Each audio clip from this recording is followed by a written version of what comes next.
Hello and welcome to another Modern Mind Ancient Book where we're going back to move forward. We're finding a love for the law, the prophets, and the writings. We are currently in the writings. We just finished the book of Joshua, and now we are starting the book of Judges. So congratulations, we made it all the way through some of the writings with Job and now Joshua, and then we're starting Judges, and we finished the entire Torah. So if you've been with us through this, then you've got kind of a bird's eye thing. And what we're doing is we're just pointing to the fact that the rabbi interprets the scriptures for us. So you can go to whoever you want to get meaning, but we want to see Jesus in everything because he told us that all of the scripture speaks to him. So that's the mission of this ministry, and that's the reason why we exist. Jesus is everything. He's the king. If we cannot unite on him, we cannot unite. So that's what we are attempting to do. We want to bring Christians together to explore and find the Jesus of first century, the original and true man who lived and walked on the earth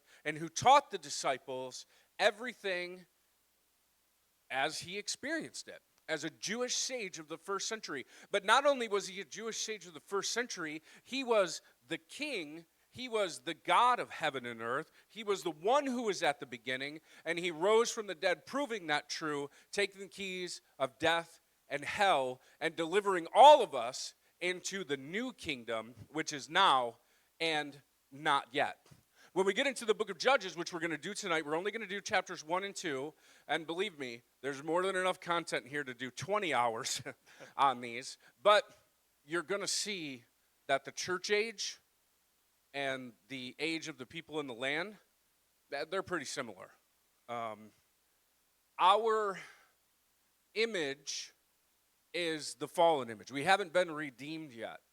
And at this point, Israel had been given a covenant called the Mosaic covenant, which was an agreement that was a suzerain treaty. All that means is that there was a greater and a lesser. Israel was the lesser. God was the greater. It was God himself who delivered every covenant, but specifically this covenant because he took them from Egypt and he was with them during the day and during the night, and he delivered all of the wisdom which we call the Torah or the law. I just call it the wisdom of God. Now, the Mosaic covenant was never, ever completed after its inauguration because the God-man hadn't come yet. That's why Jesus is important, because the Mosaic covenant itself is good. It delivers to man the ability to walk in God's ways. The problem is we don't. And it's always the ones who experience it who are most driven, right? And it's the same in Christianity. So for these guys, this is the second generation, which is now passing away. They've come into the land. They've begun to conquer the land. They have not completed their duties. But they're going to die now. They're going to leave. They're going the way of the land into the Eretz, right?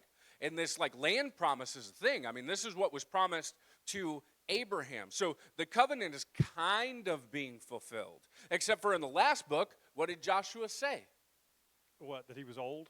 Well, Very no, old? he did that four times. Actually, he kind of prophesied that they're not going to be able to keep the covenant. Yeah, he said they're going to get kicked out of the land, yep. Right? So this is the compromise question, here. and this is something that Christians have to grapple with because it's important to understand that the covenant that was given to Moses was not really a covenant of law.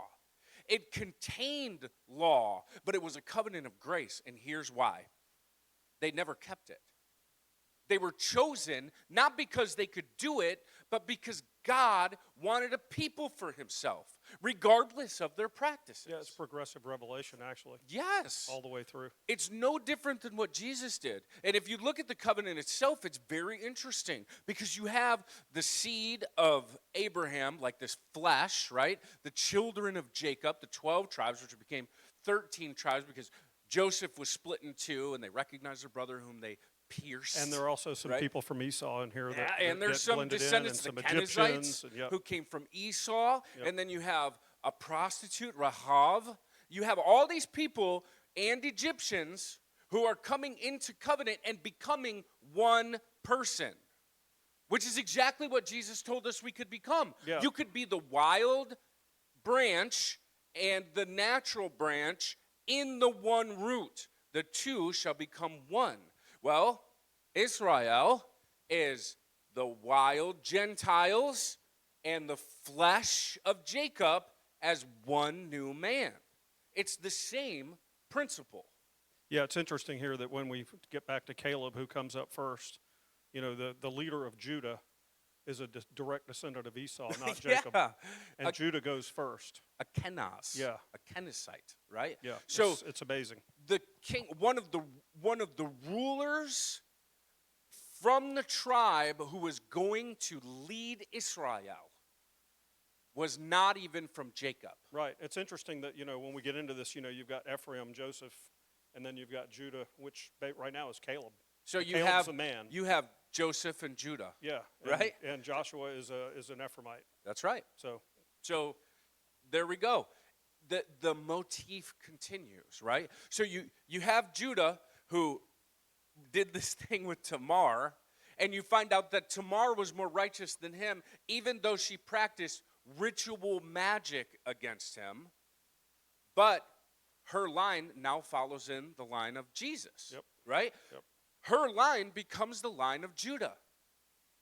Even though, but because she was faithful, she knew what her duty was. Be fruitful and multiply. She didn't want to stay where she was in her father's house. She wanted to go back to Israel and be one with her people, but Judah was stopping her from doing it. And so she ends up being in the kingly line and in the line of Jesus himself, along with Rahav. Yeah, it's a redemption story, man. It's all the way this is through. all a covenant All of the grace way to through. me. It is grace. I don't see here anything that stopped between this and Jesus. I just see Jesus being the ultimate Israelite, the ultimate descendant of Jacob, because he was the one who kept and did and walked and redeemed and is going to bring everybody back into the land. He's the one who delivers the Abrahamic promise to the one new man. The same that we see present in here today. No difference to me. Now it came about after the death of Joshua, the sons of Israel inquired of the Lord, saying, who shall go up first for us against the Canaanites to fight against them? The Lord said, Judah shall go up. Behold, I have given the land into his hand. And we know who Judah is. Yep.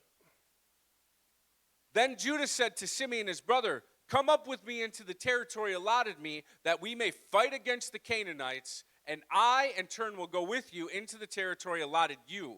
So Simeon went with him. Judah went up. The Lord gave the Canaanites and the Perizzites into their hands, and they defeated thousands of men at Bezek. They found Adonai Bezek, that just means Lord Bezek, in Bezek, which is his city, and fought against him, and they defeated the Canaanites and the Perizzites, and Adonai Bezek fled. And they pursued him, and they caught him, and they utterly destroyed him and all of his people. Yeah. No. Yeah. They cut off his thumbs and his toes. Adonai Bezek said, 70 kings with their thumbs and with their toes cut off used to gather under my table and eat scraps, as I have done, so God has repaid me. So they brought him back to Jerusalem, and he died there. Was that the right thing to do? What, cut off his thumbs? Yes. I think yes, and here's why. Okay. Well, I mean, you're basically emasculating the Canaanites in this case. True, but it's the practice of Canaanite kings, isn't it? That's correct. It's a So Near they're Eastern. It's a Near Eastern thing. and Yeah. adapting what their neighbors are doing. Is that the right thing to do? Well, it's interesting that the king actually recognizes that he's under God's justice, and he's a pagan. Yes. So yeah, I'll Well, okay, so respectfully. perhaps Adonai Bezek, because of who he was and because of his recognition, perhaps those people were more apt to enter into covenant with the Lord our God at this point. But the command was, you shall utterly wipe them out, not do what they do to their kings. Right. They were That's already true. adapting and adopting. Well, you're right about that. It was wrong. In my book, it was wrong. And Completely it just wrong. goes downhill from here. This is Judah. We're and talking that's about why I think I'm yeah, right. You're probably, I'll So- concede. I'll concede. So, they fled, they brought him back, and he died there. The sons of Judah fought against Jerusalem and captured it and struck it with the edge of the sword and set the city on fire. Afterwards, the son of Judah went down to fight against the Canaanites living in the hill country and the Negev in the lowland. So Judah went against the Canaanites who lived in Hebron, which was Kiriath Arba, and they struck Shishai, Ahiman, and Talmai. So why is it talking about Simeon and Judah? Are they alive? Well, no, this is a euphemism. It's a literary device. It is a literary I mean, device. we're literally all 12 tribes descended from those brothers. So the Bible's weird because it can be really confusing, right? Yeah. You start in the book of Judges and suddenly you're talking about, and if you're a new believer, how do you register this, right? So Simeon and Judah are going out and fighting. Yeah. But they're not alive anymore. Right. So how do we do this? What is it? It's just like Ferguson going up against Campbell. That's right. It's a family moniker, Yep. right? It's a literary device that's saying the tribe that's supposed to rule and the older brother, right, which is Simeon, who was dethroned, right, because of what he did to his father. And he disappears later. Later he disappears. Yep. But those two have become one, right? So there's unity in the family, but only for two tribes. Why only two tribes? Why didn't all 13 tribes join together to continue the war? Because they're actually comfortable in their own land. Because they're already setting down and relaxing and not doing what they're told. And fracturing. Yes. Yep. But these two aren't, right? So you have the greatest of the sons of Jacob that are still holding on to familial ties, right? They're still doing what God commanded them. The greatest of the sons of Jacob. But it's not the sons of Jacob. It's the idea of the tribes staying united. Then from there, he went against the inhabitants of Debir. And Caleb, well, who's Caleb? Weren't we just talking about Caleb Judah? has got to be 90 years old at this point, right? Caleb, I mean, he's got to be. He's at least 85 Yeah. because when he saw, and Yeah. this is awesome because Caleb is the Kenizzite. Yeah. He's the spy that went with Joshua at the very, very beginning. That's right. Joshua has died. Yeah. Caleb has not. Right, and so interestingly enough, here we have Judah and Ephraim again when we talk about Joshua and Caleb. That's pretty right. cool. And what we just read, the last one, like Joshua was old, and then God said, Joshua, you are old. And But Caleb comes Yeah. in, he's like, listen, I am crazy strong. I don't care if they have iron chariots. I can take the hill country. And God goes We're with rolling. me. Yeah. Like he says, I can still fight like I was young. Yep. Caleb was more blessed with more faith than Joshua. Yeah. I heard Jesus say, I wish this faith existed in Israel a couple times because Gentiles come and they're like Caleb. Yep, like the centurion and like the lady from where was she, a Sidonese or whatever, the one that was talking about scraps. Yeah. You know, even the dogs yeah. and he like insulted her. Yeah. Right? But he said things that Jewish people believe and stuff, right? Yep. Like why should I give it to the dogs? He didn't believe that. He was Right. saying that Right. because the people around him saw her as one, a woman, and two, a Gentile woman.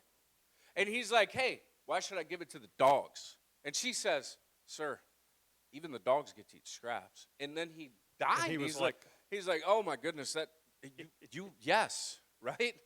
So here you have Caleb, another. So tell me, what's the difference? Where's the one new man? Is it only in Jesus? Because I see it right here. Yeah, it's clearly here. This is phenomenal, especially what we're going to learn shortly. So, Caleb makes a deal, right? He says, if you'll go up and take this land, let me find it here. Debir. So Caleb said, the one who attacks Kiriath Sefer, which is like the place of the book, I will even give him my daughter Aksa for a wife. Othniel, the son of Kenaz, Caleb's younger brother, captured it, so he gave him his daughter. Kind of gross, but true. This is keeping in the ways of Abraham, though, isn't it? Yep, sure is. And it's still true to today. It's still true today. There's a thing in Pakistan where this is real, right? Like any of the old world places believe that your familial ties make you more likely to stay together forever. That you would love each other more truly. That you would understand each other more truly. Now, genetically, it's a bad idea. I was thinking about some inappropriate South Carolina jokes. I'm just going to move on.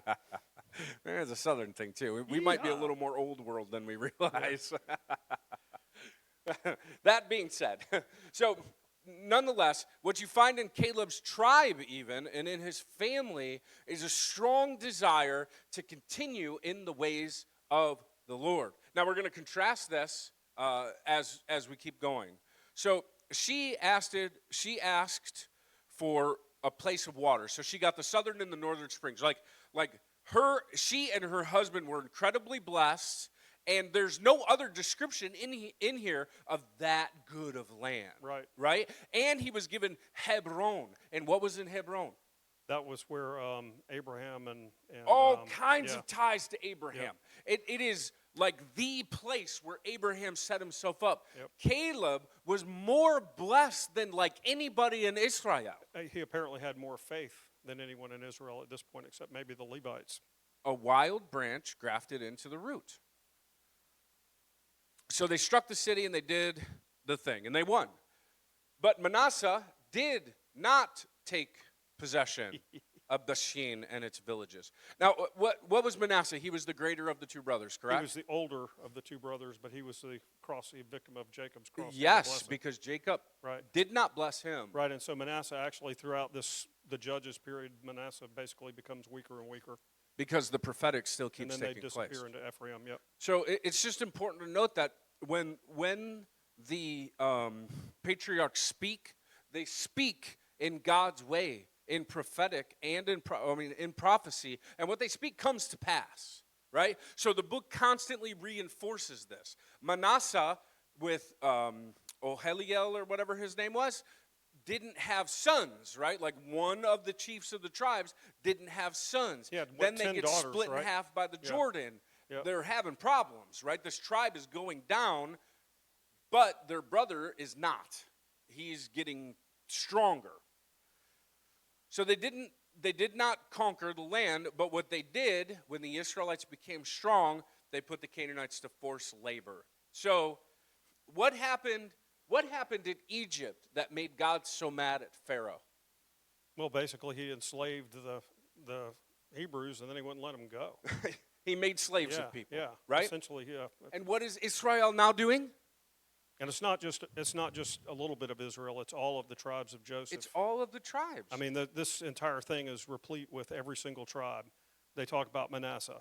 Manasseh didn't succeed, but they enslaved the Canaanites. Yeah, it keeps going. Zebulun did not drive out. Ephraim. Asher did not drive out. Yep. Naphtali did not drive out. It goes all the way through. But what they did is they put them all to forced labor. So they gave up on believing God could give them victory, and then they started enslaving people. Yep. And they also allowed pockets in the valleys because the valleys were strongholds that they couldn't take.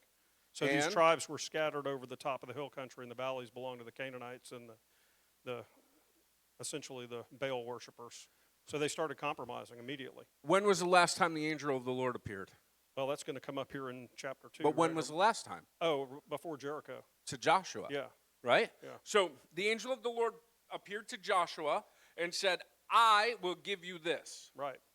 And this is what you'll do.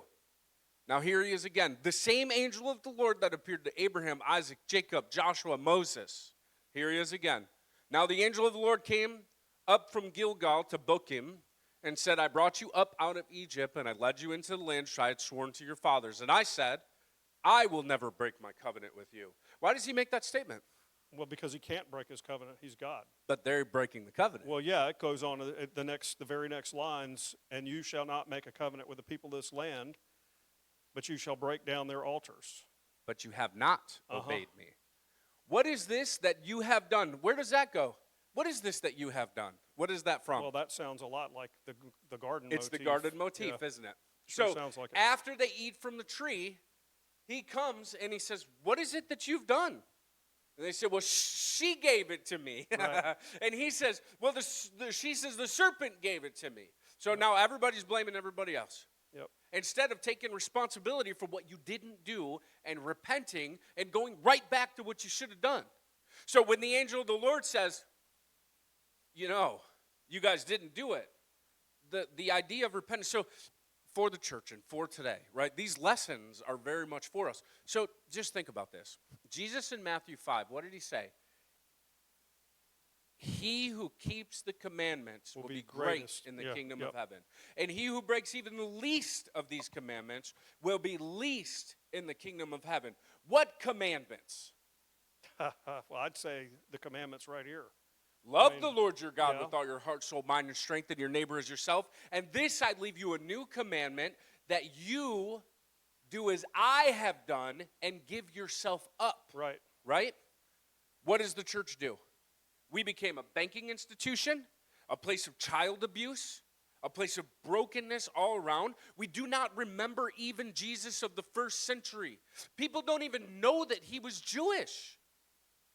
Well, part of what we're doing right now as a church universal is we're compromising with all sorts of things. You can see the corruption of the rainbow, for example, is just one example. Yeah, that's the world. We are in the world and we're compromising with the world, which is exactly well, our what these divorce tribes rates do. look just like the world. We're not different. We have problems. And if we go to the book of Revelation, all the churches, what do they all say? Repent, he who overcomes at the end, right? Yep. Turn away, I have this against you. And here we are, and let's just call this the end of days because it is getting wild out there. It sure is. Right? And here we are. Do we truly know the King of heaven and earth? Because if he told us these are our people, which I believe he did, I don't believe that these are not my people. My God took my people from Egypt, and he put them through the waters, and that's how we got baptism. Right. Right? Baptism isn't dipping yourself in water. It's identifying with the Exodus and realizing that God has now become your protector. Right. You are no longer of the world because God has plucked you out of it. That's what baptism means. So the question is do we now identify with that?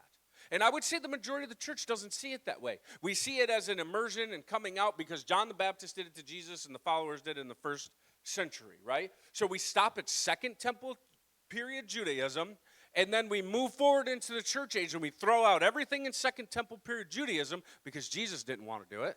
And he was right. He didn't. It was a fear-based system. In the garden, just like this just told you, what have you done? Which should bring us right back there, right? Yep. So if my memory goes right back there, before they ate, were they afraid? No. No, you could walk with God, and God loved you for all that you are because he made you to be with him. Because you weren't aware because of good you're and his evil. image. Yep. You are so special. God unfathomably loves us, and he's not dangerous to us, but he is dangerous to death, right? Yeah. Because if you love sin, which means breaking the commandments, if you love that, you will never see the kingdom to come. And it's not complicated to figure out what the commandments are. Right. The problem is we look at this as something that's old and not useful.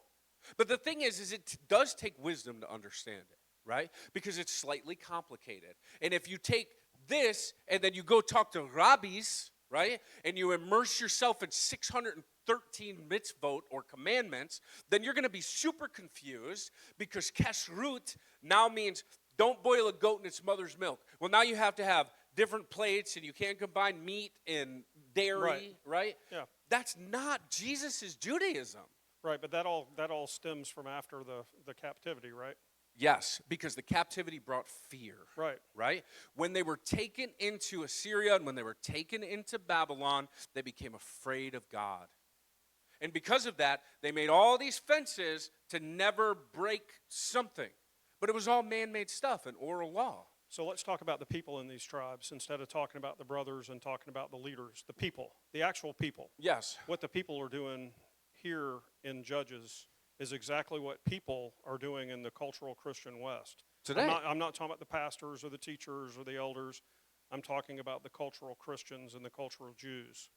They're doing exactly the same thing. They're compromising with the world because they live in the world. Well, we lose holiness when we refuse to stand on truth, even though it will offend somebody. Yep. Right? So this is the thing. So they're not set apart. That is not set apart. That is, and that's exactly what right. holiness is. Yep. So how hard is it? Well, it depends on how much you want to open your mouth, right? Jesus gave us something that's true. Do not cast your pearls before swine, because they will turn around and trample it and you. So if you know they're violent, why talk to them? Right. It's not complicated, right? If somebody hates everything you represent, then don't fight with them. Pray for them. Don't hate them either, right? We can't turn to the left and be progressive. We can't turn to the right and be too conservative. We can't hate everybody because prophetically, the language actually says that. That's all exactly through the what Bible. it says. Don't Yes. turn to the left Left or the right. or to the right, Yep. but continue on the path. It goes right back to when the angel first appeared. Now we're in the second one, to Israel. He says, Joshua says, are you with us or are you with them? And the angel says, what? Neither. I'm for God, Yep. which is what we're supposed to be. It's not complicated. The world out there is dark and broken, but you know what's in it? The image of God. They need us to pray for them and be different than them so that when they look at us, they go, what are you doing? And you go, I don't know, I just want to be like Jesus. They're like, yeah, but that's not you. I don't understand. And you say, well, let me show you, right? I happen to love the law, so I just do those things. Whatever the Spirit speaks in me, I'm going to do. And over the course of time, the Spirit has spoke to me many things. Like, I love the holidays. We're going to do Passover soon. I do Passover every year. We did Purim just a little bit ago. I keep kosher, not rabbinic kosher, biblical kosher, right? Mm-hmm. I love the Shabbat, not because it's a Jewish thing and I want to be Jewish. I don't have a talit and tzitzits. I'm not talking about stoning married people who got divorced or somebody who cheated on. I don't care about any of that. To me, that's just violence. My God doesn't have fear associated with them. And I can say that that's true because the God of the garden was in love with us. And so the reason that you're doing these things is because you love him back, because yes. he loved you first. And not because I have to. Right. Nobody it's not has about works. to. It's about Jesus love. said, if you don't keep them, you'll be least in the kingdom. Good enough. Go to the cross, right? Yep. Good enough. However, he also said, if you love me, you'll keep my commandments. And I love that man. I just can't wait to be with that man. He is glorious. He is amazing. He is the king who's coming. And one day I'm going to shed this thing off, and I want to give him the biggest thing I could possibly earn on this earth for his name's sake. And that's all that matters. The rest of this is just the world. It is dying. But out there, there's some Muslim, there's some atheist, there's some Satanist, there's some prostitute, there's some broken person out there who's utterly sick of what it is that they're living. And they're looking forward to Jesus, but they don't know how to find him. But when they see you, they can find him. If you look like him. Right. And that's what we're supposed to be, image bearers. Yep. So when he says, I made you in my image, it means we have to try to look like him. That's fair. It's fair game. So the angel appears, and we shouldn't be afraid of God. Right. But there is fear here. Why? Because they're not doing right. They wept aloud. You shall make no covenant with the inhabitants of the land. You shall tear down their altars, but you have not obeyed me. What is this you've done? Therefore, I also said, I will not drive them out before you. But they will become as thorns in your side, and their gods will be a snare to you. When the angel of the Lord spoke the words to the sons of Israel, the people lifted up their voices and wept. So they named the place Bokim, the place of weeping, and they sacrificed to the Lord. And then what did they do? They didn't go out and try to fight. Exactly, right after they sacrificed, and he was no longer, in their face with what he said. What did they do? They became... They kept going down the same path. Just back to hopeless. Yep. Just continued down the same path. When God says, I don't like what you're doing, we should be willing to repent. I don't think, so the nice thing, and this is true, this is actually Jewish theology, right? So there's always a chance, right? So you take Jonah and the whale, right? What did he say when he got spit up on the beach? I haven't gotten He said, I wasn't going to come to this. I was not going to come to this place, Ashur, because I know that you might forgive them. Right. Right? Because that's how God is. He will give you a warning. I love it. Cain, let's go back to the garden. Cain and Abel. Fear is at the doors, sin is at the doors, desires to have you, but you must master it, Cain. What was that? It was a prophecy. He was about to crush his brother's head. All he had to do was understand it and love God with all his heart, soul, mind, and strength, and love his brother as himself. and give himself up for his brother. Everything Jesus says is true. It would have changed everything. But that's not what we are. Right. Because we keep going to the wrong tree. Islam today goes to the tree of righteousness, of knowledge. If we do this for Allah, right? Jewish people today go to their rabbis and to the 613 mitzvot and to the Talmud and to the Mishnahs, which are just historical teachings from men, Right. which is supposed to be elaborating God, but all it is a bunch of rules. It's the knowledge of the tree of good and evil. The Christian church has tons of theology that will tell you anything you want to learn, and you can have it any way you want to have it, because there's like 3 different versions of end times. There's like 4 different ways to read the Bible, right? At least. Right? At least, right? Yeah. Or you can go to Messianic Judaism and read it that way, and you can follow some rabbi who's going to teach you something. But why don't we just go to Jesus and then take him back and look at everything through his lens and then find out which of these teachers is saying anything of value? Because if Jesus interprets it for me, I don't need anybody else. Right. I do. Now, here's the thing. We do need scholars, right? But we need scholars who are honest. So let's go back to Joshua. There's one word, okay? The hornet, right? Right. God sent the hornet out before them, which made the people infirm so that they could take the land. But you know what the word actually is? It's leprosy. Right. So, but it doesn't mean leprosy. This is what it means. He made their flesh weak. Right. That's what it means. So why don't we just translate it that way? It's not something stinging. It's not white, decrepit flesh. It's a people whose flesh has been made weak. Right. And it's not fair what we do to the Bible. We put our theological systems in it, but if we just let Jesus say the things that we know he said, right? So should we be violent like the Torah teaches us? Should we go out and kill our adversaries? Yeah, I'm not really sure that's exactly what it's teaching here, right? I don't think it is what it's teaching here. I think God spoke into a dark world that was unable to do what he's asking Right. them. Because this led to Jesus, which brought us back to the garden, where God was not to be feared, because Jesus was not to be feared. Jesus said, "Put away the sword, Peter. Yep. I could call angels if I wanted to. This must be done."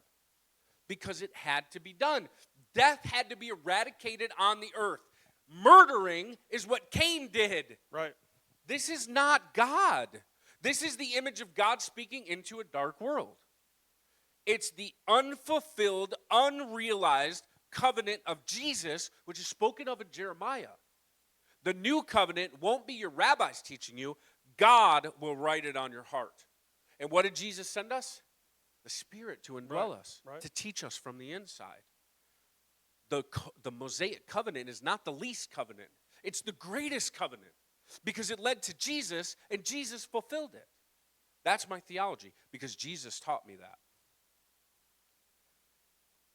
After the angel of the Lord left, listen, the sons of Israel did evil in the sight of the Lord and served the Baals. Right away. Yep. Right away. Yep. He came and warned them, then they served the Baals. Well, that was after they wept and offered sacrifices, and then, like, it's immediate. It's immediate. It's really kind of pitiful, if you ask me. But they believe that they're serving God. Right. Right? Now, Christian, Jesus said, "Many are called and few are chosen. Wide is the way that leads to death, narrow to life, and many are called and few are chosen." What about this one? They'll say to me, "Lord, Lord," and I'll say, "I never knew you." Yep. We have our warnings. We have our warnings. And it's important not to turn a blind eye to these things. Jesus is the angel of the Lord. He's the God-man who walks the earth and who appeared to Abraham, Isaac, Jacob, Moses, Joshua, and now the people of Israel. And he's appeared to us, but this time not in one who vanishes and come back, even though after he rose, he did exactly that, Yep, didn't he? sure did. He did exactly this. Yep. He looked just like this being after he rose. He appeared in a room, and then he left a locked room. He appeared and he walked with 2 of his disciples, and they didn't even recognize him. Right. And he told them that he is spoken to in all of the Bible. Because he is. We just heard about what he does. And they forsook the Lord, the God of their fathers, who had brought them out of the land of Egypt, and followed other gods from among the gods of the people who were around them, and bowed themselves down to them. Thus they provoked the Lord to anger. They forsook the Lord and served Baal and Ashtaroth. So, it's important now. What is the pantheon of Baal? Well, essentially it's Mesopotamian, right? It's very old. Yeah. It's very, very old. Now, is Ugaritic comes from a coastal city in the Mediterranean, though, right? That's right. In the archaeology, all of the finds, everything that illuminates this very moment comes from the 13th century BCE. Okay. Right? 100 years after this, they found a place that had all sorts of Ugaritic clay tablets, right? And in there, we know exactly how they worshiped, exactly how they lived their lives, exactly what their pantheon was like, exactly what they offered, their cult magic, which was sex magic, and how it was all practiced. And you know what? It probably started with Abraham. Right. So think Melchizedek, right? You have El Elyon, the God Most High. With no image. With no image, right? So sounds like God, doesn't it? When Abraham goes and he conquers the 5 kings, he's on his way back. Melchizedek comes out of Salem, which is Jerusalem, right? He's the king of the way of righteousness, Melchizedek, the king of righteousness, which is a way. And if you follow the Essenes or the Yehad of Second Temple period, which John the Baptist was one of them, they believed in a way that was called the way of Sedek.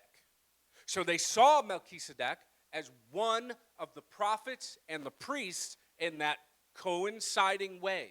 That there was the way of Moses and there was the way of Zedek. And they were coinciding with one another. And if you look at the Bible, it kind of makes sense. Wasn't Jethro, Moses' father-in-law, wasn't he a high Sedek, priest? Or a way of Sedek. Yep. He was a priest in that line. So if you just look at Second Temple period Judaism, which we don't have a whole bunch of time for, you see that. And what did they worship? The God Most High, El Elyon.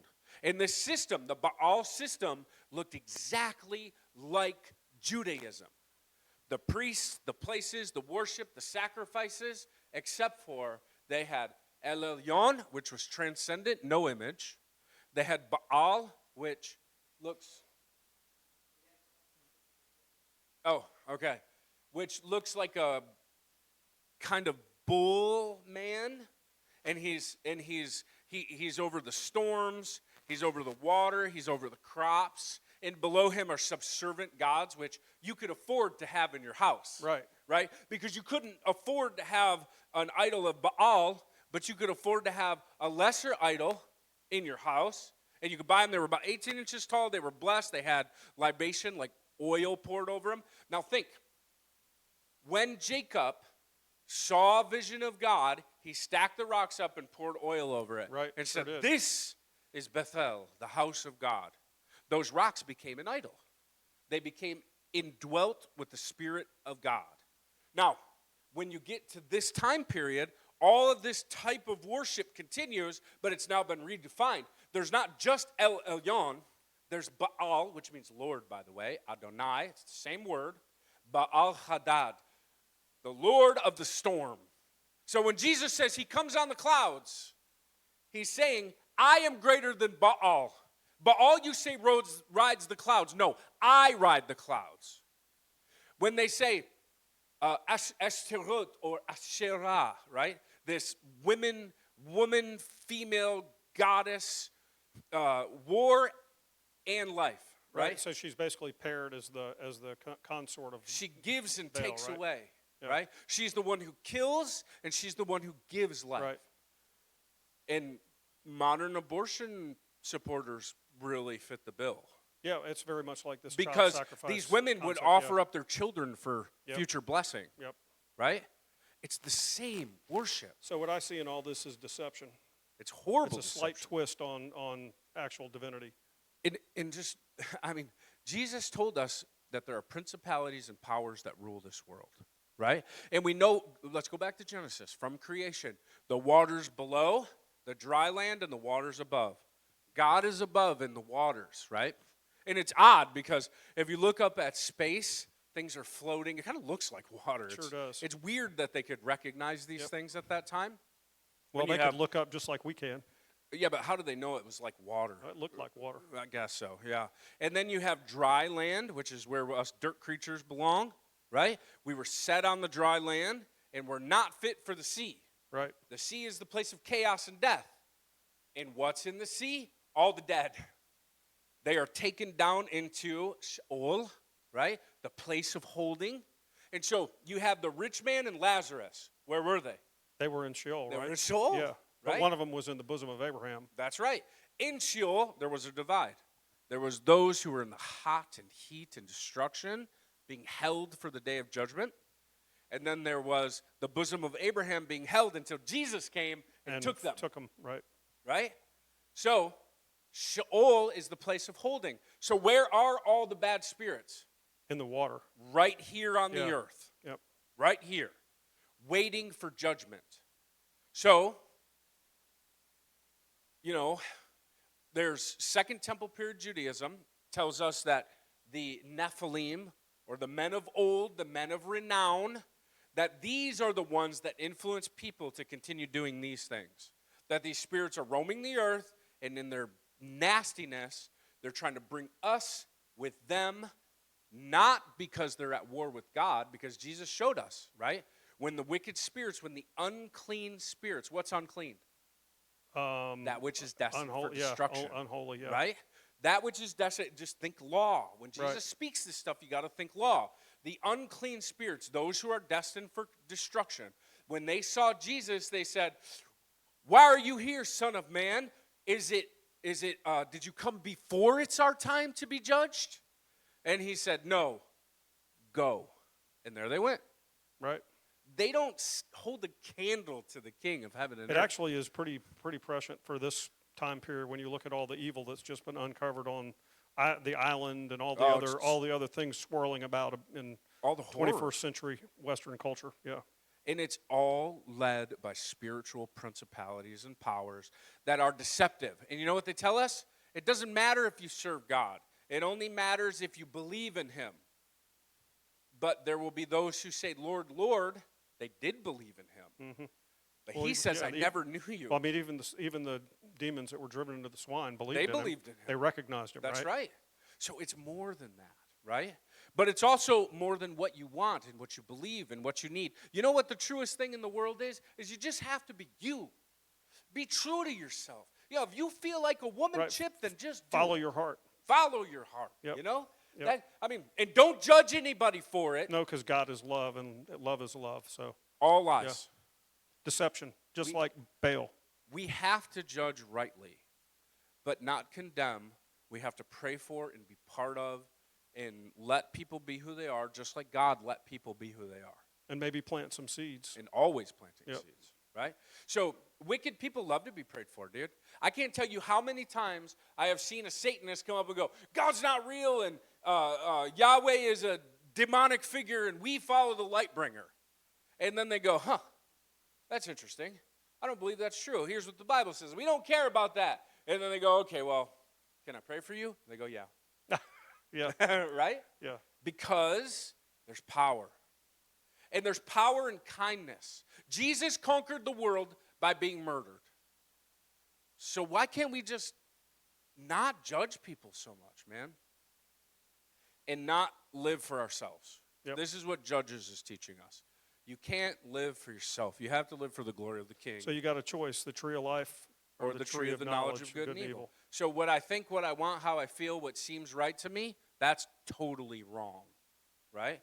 Who Jesus is, why he walked, how he lived, and the way I should live is all tied up in him. He's the tree of life. He took the keys of death and hell, and he rose from the dead, and he overcame everything that happened in the garden. But the only way to him is to be like him. And it's not a small task. It takes a lot of prayer and a all lot of the body. We need each other. This is a very important part of it. So the anger of the Lord burned against Israel, but I love this. Then the Lord raised up judges who delivered them from the hands of those who plundered them. Yet they did not listen to their judges, for they played the harlot after other gods. What did Jesus say?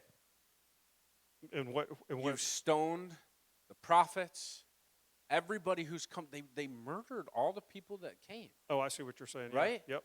Nothing changed, but Jesus, the Son, still came. Right? The workers, right? Like, I gave a vineyard, I sent a servant, I sent another servant, finally I sent the Son, and they said, let's kill him, and then it'll truly be ours. Right. And I can tell you that if, for a lot of people, if you say, you should, in the leisure of your home, every Friday night, because God made the darkness and then the light. Just think of the redefinition in the world. When does the day begin? In the morning. That's how we believe. What does the Bible say? It's the night. The day begins in the night because God created the heavens and the earth, and it was without form and void, and he hovered over the chaotic waters of the deep, and then he said, let there be light. There was darkness before light. And what's in the world today? Yeah. There's darkness before the light comes. We live on the exact opposite schedule of the Bible. Preach, brother. Right? Now let's talk about daylight savings time. I don't like that either. Yep. Farmers don't like it either, I assure you. But if we can identify with the Bible, then we can be different, right? We can use words like that. We could say, it's a new day, and they'll go, well, it's nighttime. It's not until the morning. You go, no. It is the new day. Today is Friday. No, it's Thursday night. For you, it's Thursday night. For me, it's Friday because God created the night and then the day. That's what it is for me because I believe the Bible. Well, where does it say that? Okay, let's talk, right? Now we got something to talk about. Yeah, Genesis 1. Because the Bible is interesting and it does change people's lives. But we have to talk about it and walk the way, right? Are these people keeping the Shema? Does everybody here know what the Shema is? Do you know what the Shema is? No? This is awesome. One of the most prolific and useful things that you could ever learn is the Shema because it is recited in synagogues every single Saturday. We'll do just the beginning of it. It says, Shema Yisrael, Adonai Eloheinu, Adonai Echad, Baruch Shem Kivot, Malchuto, Leolam Vayed.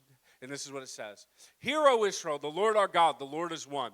You shall love the Lord your God with all your heart, and with all your soul, and with all your might. Wait a minute, didn't Jesus say that? Sounds like it. Huh.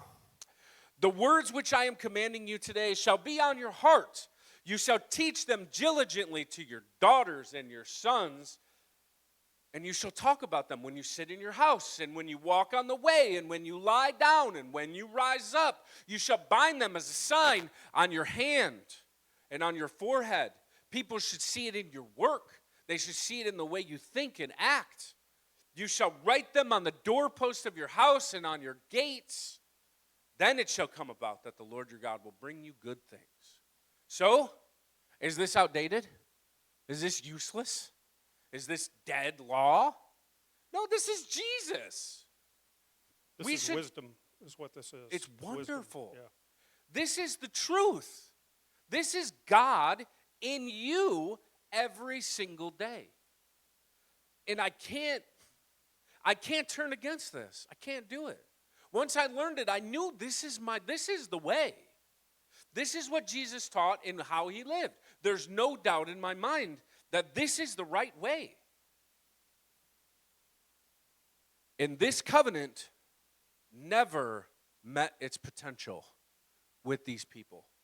Just like the church. Now, listen to this. The people remembered and they kept and walked in God's ways as long as the elders were alive. Mm-hmm. But when that generation died, they changed and they started worshiping Baal. Because they were living in the world. Who was the last disciple to die? John. And what was John called? The elder. John the elder. And you know what happened immediately after John's death? Judaism and Christianity split from one another, and then we got in bed with Rome. And it wasn't long. It was really, really fast. Yep, within 1 century. Yep. Just like the judges. Yep. Just like them. And The church is here we not are. better, and we are not less guilty, but we have the same calling, and it's to return to the Lord our God, the one who walked the earth, died, rose again, and appeared again to teach us and lead us, and sent us the Spirit, which should lead us to greater obedience if we would but study and love his word. That's Amen. what it takes. May the Lord bless you and keep you and make his face shine upon you and be gracious to you and turn his face toward you and bring you peace. Thank you very much for being here tonight. Thank you for listening and watching. We hope that this has been a blessing to you. If you've enjoyed it, please feel free to reach out, modernmindancientbook.org. You can check us out on YouTube or on podcasts, anywhere where podcasts are. If you'd like to send an email or anything like that, it's right on the webpage. We'd love to hear from you. We're thankful for you. We're thankful for you guys as well. Thank you so much for coming. Lord bless you.